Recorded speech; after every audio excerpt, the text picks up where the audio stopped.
Hey, Dr. Gullberg here, continuing our internal medicine lecture series. Today we're going to talk about hyperthyroidism. Hyperthyroidism, the overactive thyroid. The person that has symptoms of hyperthyroid, they're going to be tachycardic. They're going to be sweating. They're going to have oily skin. They may develop exophthalmos of Graves' disease. They may have diarrhea. They may have palpitations.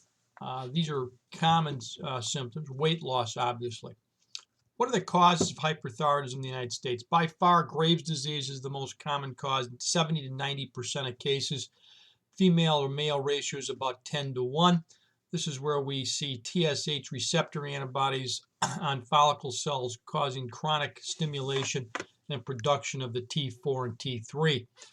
Other causes of hyperthyroidism include toxic thyroid adenoma or a toxic multinodular goiter. Believe it or not, thyroiditis initially from Hashimoto's autoimmune thyroiditis causes hyperthyroidism, or even the viral Dickey-Warren's disease.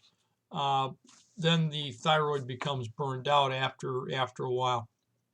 Amiodarone can cause hyperthyroidism, as can the postpartum state. Finally, a pituitary adenoma can also rarely cause hyperthyroidism.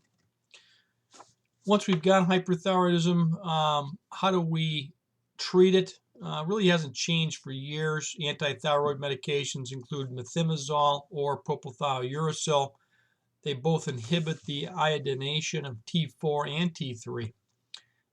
Beta blockers are helpful for symptoms, but I-131 radioisotope therapy is still common.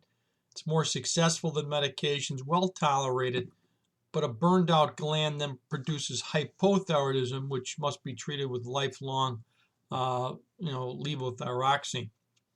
Sometimes, of course, surgery is required, partial or total thyroidectomy. So, in approaching the patient with hyperthyroidism, first check the TFTs. If they're normal, hyperthyroidism is ruled out. If the TSH is low, then check a free T4 and a T3 RIA. If these are elevated, of course, the diagnosis is made. Then you'll do an I-123 scan, and if the uptake is low, then thyroiditis is the diagnosis. If the uptake is high, then either Graves' disease, toxic adenoma, or multinodular goiter is either one of those diagnoses.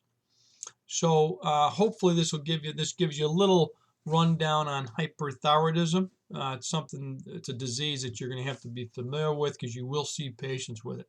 Thank you, Dr. Gullberg, signing off.